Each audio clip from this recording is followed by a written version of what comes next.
மதுரை கள்ளழகர் திருவிழாவில் ட்ரோனை பிடிக்க முயன்ற இளைஞருக்கு போலீசார் நூதன தண்டனை வழங்கியுள்ளனர். இதுகுறித்த கூடுதல் விவரங்களை செய்தியாளர் மதிவாணன் வழங்க நாம் கேட்கலாம். வணக்கம் மதிவாணன், அந்த நூதன தண்டனை என்ன, விவரங்கள்?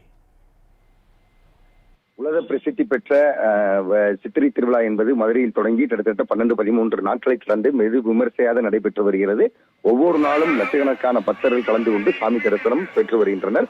இந்நிலையில் மதுரை மாநகர் முழுவதும் இளைஞர்களுடைய கொண்டாட்டமும் ஒரு புறம் என்பது தீவிரமாக இருந்து வருகிறது. இரவு நேரங்களிலும் பகல் நேரங்களிலும் சுவாமி வீதி உலா வருகிற பொழுது இளைஞர்கள் மனமகிழ்ச்சியோடு கலந்து கொள்வது வழக்கமான ஒன்று. ஆனால் இளைஞர்களுக்கென பல கட்டுப்பாடுகள் மற்றும் ஒழுக்கம் சார்ந்த விஷயங்களை காவல்துறையினர் தொடர்ந்து வழங்கி வருகிற பட்சத்திலும் கூட சில சமயங்களில் இளைஞர்கள் ஆர்வத்தின் மிகுதியின் காரணமாக சற்று விதிமுறைகளை மீறுகின்றனர். அதனுடைய அடிப்படையில் தான் மதுரை சித்திரை திருவிழாவில் போலீசார் ட்ரோன் என்பதை பறந்து விடுகின்றனர். அந்த ட்ரோன் தற்சமயம் தொடர்ந்து பறந்து வருகிற சூழ்நிலையில் அதை எட்டி பிடிப்பதற்கான முயற்சிகளில் ஈடுபட்டு வந்தனர்.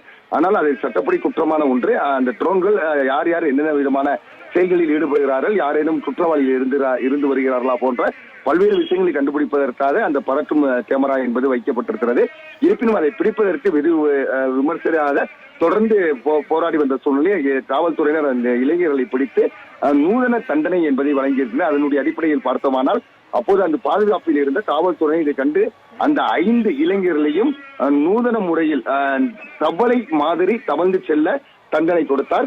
அந்த இளைஞர்களும் புன்சரிப்போடு தவளை போட தவழ்ந்து தான் செய்த தவறுக்கு அந்த தண்டனையை ஏற்றுக்கொண்டனர். பின்பு அறிவுரை கூறி 5 இளைஞர்களையும் அனுப்பி வைத்திருக்கிறார்கள். இந்த நூதன தண்டனை என்பது அங்கு இருந்த பொதுமக்களிடையே சிரிப்பலைகளை மட்டும் ஏற்படுத்தியதோடு மட்டுமல்லாமல் இனிவரும் இளைஞர்கள் ஒழுக்கக்கேடான விஷயங்களில் நடந்து கொள்ளக்கூடாது என்ற அறிவுரைகளையும் வழங்கி அனுப்பி வைக்கப்பட்டது.